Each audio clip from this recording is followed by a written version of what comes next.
شروع اللہ کا نام لے کر جو بڑا مہربان نہایت رحم والا ہے۔ الف لام میم۔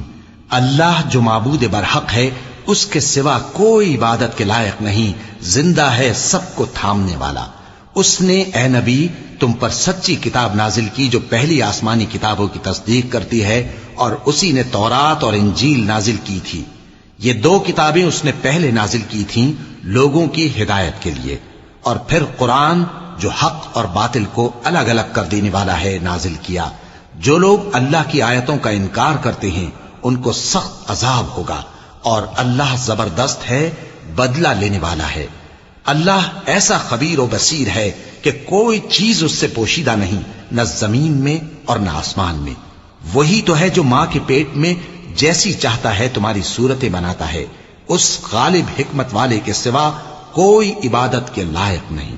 اے پیغمبر، وہی تو ہے جس نے تم پر یہ کتاب نازل کی جس کی بعض آیتیں محکم ہیں اور وہی اصل کتاب ہیں، اور بعض دوسری متشابہ ہیں۔ تو جن لوگوں کے دلوں میں کجی ہے وہ متشابہات کا اتباع کرتے ہیں تاکہ فتنہ برپا کریں اور مراد اصلی کا پتہ لگائیں، حالانکہ مراد اصلی اللہ کے سوا کوئی نہیں جانتا۔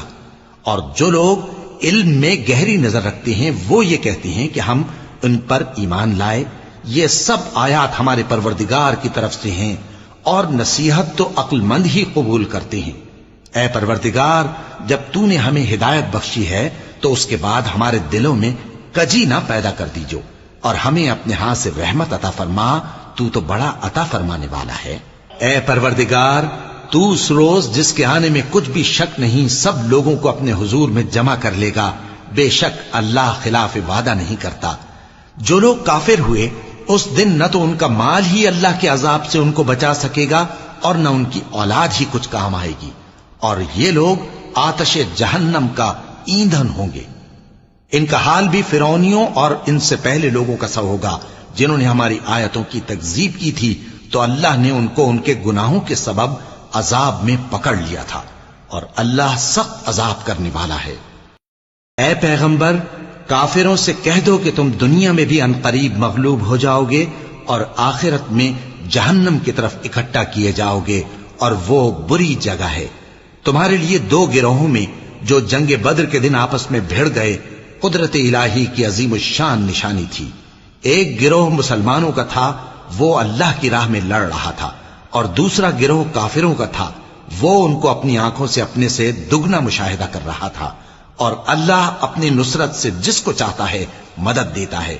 جو اہل بصارت ہیں ان کے لیے اس واقعے میں بڑی عبرت ہے۔ لوگوں کو ان کی خواہشوں کی چیزیں یعنی عورتیں اور بیٹے اور سونے اور چاندی کے بڑے بڑے ڈھیر اور نشان لگے ہوئے گھوڑے اور مویشی اور کھیتی بڑی زینت دار معلوم ہوتی ہیں، مگر یہ سب دنیا ہی کی زندگی کے سامان ہیں، اور اللہ کے پاس بہت اچھا ٹھکانہ ہے۔ اے پیغمبر، ان سے کہو کہ بھلا میں تم کو ایسی چیز بتاؤں جو ان چیزوں سے کہیں اچھی ہو؟ سنو، جو لوگ پرہیزگار ہیں ان کے لیے اللہ کے ہاں باغات بہشت ہیں جن کے نیچے نہریں بہ رہی ہیں، ان میں وہ ہمیشہ رہیں گے، اور پاکیزہ بیویاں ہیں، اور سب سے بڑھ کر اللہ کی خوشنودی۔ اور اللہ اپنے سب بندوں کو دیکھ رہا ہے جو اللہ سے التجا کرتے ہیں کہ اے پروردگار، ہم ایمان لے آئے سو ہم کو ہمارے گناہ معاف فرما اور ہم کو دوزخ کے عذاب سے